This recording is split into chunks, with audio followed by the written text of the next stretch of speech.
Welcome to my channel friends.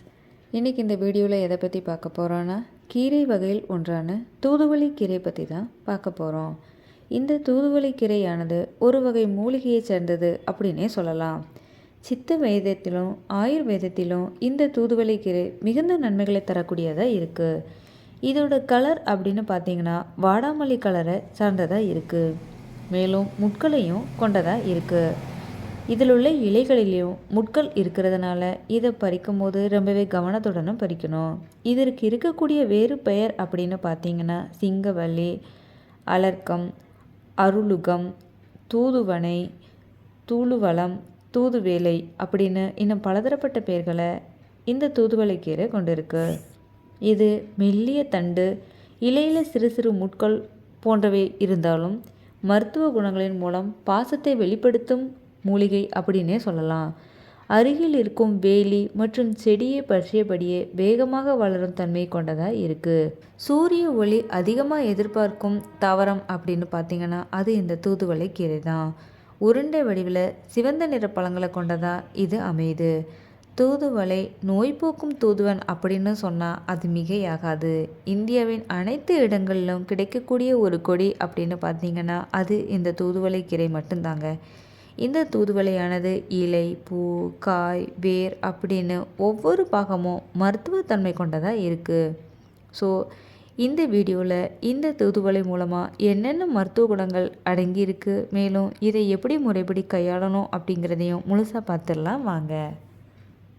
தூதுவளை செடியில் இருக்கக்கூடிய மருத்துவ குணம்னு பார்த்திங்கன்னா இது சளி, இருமல் மற்றும் சுவாச கோளாறு சம்மந்தப்பட்ட பலதரப்பட்ட பிரச்சனைக்கு தீர்வாக அமையுது. மேலும் நெஞ்சு சளி, இருமல், மூக்கடைப்பு, சைனஸ், தொற்றுநோய் இதில் இருந்து நம்ம உடலை பாதுகாத்துக்க முடியுது. வீக்கம் குறைவதற்கு நம் உடம்புல ஏற்படக்கூடிய வீக்கத்தை குறைக்கும் தன்மை இந்த தூதுவளைக்கு உண்டு. ஆஸ்துமாவை குணப்படுத்தும் தன்மையும் இந்த கீரை பெற்றிருக்கு. கொசு விரட்டியாகவும் இது பயன்படுது. ஸோ மலேரியாவில் இருந்து நாம் தப்பிச்சிக்க முடியும். வயது முதிர்வு அப்படிங்கிறது இந்த தூதுவளை கீரையை நம்ம எடுக்கும்போது நம்ம பக்கமே வராது அப்படின்னு பெருமையாகவே சொல்லிக்கலாங்க. புற்றுநோய்க்கு எதிராக செயல்படும், மேலும் புற்றுநோய் செல் வளர்வதை தடுக்கும் தன்மை இந்த தூதுவளை கீரைக்கு உண்டு அப்படிங்கிறது உங்களில் எத்தனை பேருக்கு தெரியும்னு சொல்லுங்கள் பார்க்கலாம். சுகரை கட்டுப்படுப்புள் வைத்திருக்கும் தன்மையும் மற்றும் இரத்த அழுத்த அளவை குறைக்கும் தன்மையும் இந்த தூதுவளை கீரைக்கு உண்டு. சிறுநீரக ஆரோக்கியத்தை பாதுகாப்பதோடு மட்டுமல்லாமல் பலதரப்பட்ட உடல்நல பிரச்சனையிலிருந்து நம்ம உடலை நம்ம பேணி பாதுகாத்துக்க முடியும். மேலும் சுரம், கபநோய் போன்ற நோய்க்கு இது தீர்வாகவே அமையுது. புற்றுநோய் மற்றும் கல்லீரல் சம்மந்தப்பட்ட நோயிலிருந்து நாம் மீள்றதுக்கு இந்த தூதுவளை கீரையை எப்படி பயன்படுத்தலாம் அப்படிங்கிற ஆராய்ச்சியும் நடந்துக்கிட்டு தாங்க இருக்குது. காச நோய் இதுக்கு மருந்து மற்றும் இந்த தூதுவளை ரெண்டையும் எடுக்கிறதன் மூலமாக இந்த நோயின் தாக்கம் ரொம்பவே குறையுது அப்படின்னு ஆராய்ச்சி மூலமாகவும் சொல்லியிருக்காங்க. அது மட்டும் இல்லாமல் ஆஸ்துமா எனப்படும் இரைப்பு நோயானது பிரச்சனையை குறைக்கிறதுக்கு இந்த தூதுவளை ரொம்பவே உறுதுணை புரியுது. நுரையீரல், மூச்சு திணறல் என சளியை வெளியேற்றும் தன்மை இந்த தூதுவளைக்கு இருக்குது அப்படின்னு பெருமையாகவே சொல்லிக்கலாம். உடல் ஒவ்வாமை மற்றும் நோய் எதிர்ப்பை போராடும் தன்மையும் இந்த கீரைக்கு உண்டு. பசி உணர்வை தூண்டுறதுக்கு இது உறுதுணை புரியுது. இருமல் மற்றும் தலை சுற்றல் இதில் இருந்து நாம் பாதுகாத்துக்க முடியும். உடலின் கெட்ட கழிவு நீங்கிறதுக்கு ரொம்பவே உறுதுணை புரியுது. நுரையீரல் பாதையில் சுவாசம் சீராக செயல்படுறதுக்கு இந்த தூதுவளை கீரையின் பங்கு ரொம்பவே முக்கியத்துவமானதாக இருக்குது.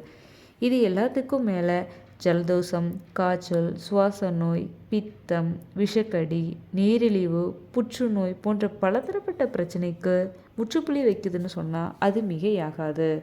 இது எல்லாத்துக்கும் மேலே நெஞ்சு சளிக்கு சரி செய்யும் தன்மை இது முதலிடத்தை பிடிக்குது. எலும்பு வலியை சரி செய்யும் தன்மையும் இந்த தூதுவளை கீரைக்கு உண்டு.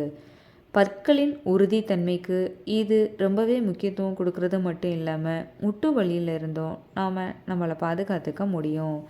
நோய் எதிர்ப்பு சக்தியை அதிகரிக்கும் தன்மையும் இந்த தூதுவளை கீரைக்கு இருக்குது அப்படிங்கிறது மறுக்க முடியாத ஒரு உண்மையாகவே இருக்குது. தூதுவளை கீரையில் இருக்கக்கூடிய விட்டமின்கள் எப்படி நம்ம உடம்புக்கு பாதுகாப்பாக கொடுக்குது அப்படிங்கிறத பார்த்துடலாம். இந்த கீரையில் இருக்கக்கூடிய ஆன்டி ஆக்சிடென்ட்களானது உடல் ஆரோக்கியத்திற்கு ரொம்பவே உறுதுணை புரியுது அப்படின்னு சொன்னால் அது மிகையாகாது. மேலும் இந்த ஆன்டி ஆக்சிடென்டானது ஆக்சிஜனேட்டிவ் அழுத்தத்தை கண்ட்ரோலுக்குள்ளே வைக்கிறது. மேலும் அழுத்தத்தை நீக்கிறதன் மூலமாக புற்றுநோய் பல நோய் வர்றதுலேருந்து தடுக்கிறது மட்டும் இல்லாமல் நம்ம உடலையும் பாதுகாப்பாக வைக்குது. தூதுவளை கீரையில் இருக்கக்கூடிய தீமைகள்னு பார்த்திங்கன்னா இந்த இலையில் இருக்கக்கூடிய முள் தாங்க. இதை பறிக்கும்போது நம்ம கையில் குத்துறதுக்கான வாய்ப்பு அதிகமாகவே இருக்குது. ஸோ ரொம்பவே கவனமாக எடுத்துக்கணும். அது மட்டும் இல்லாது இந்த தூதுவளை கீரையை நம்ம சாப்பாட்டில் எடுக்கும்போது மலச்சிக்கல் உண்டாக்கும் தன்மை அதிகமாகவே இருக்குது.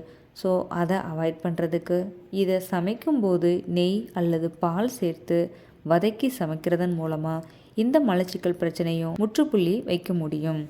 ஸோ இந்த தூதுவளை கீரையை எப்படி முறைப்படி கையாளணும் அப்படிங்கிற விதிமுறையை தெரிஞ்சுக்கிட்டு அதன்படி நம்ம உணவில் எடுத்து வளமோட வாழணும்னு இந்த வீடியோ மூலமாக நான் உங்ககிட்ட கேட்டுக்கிறேன்.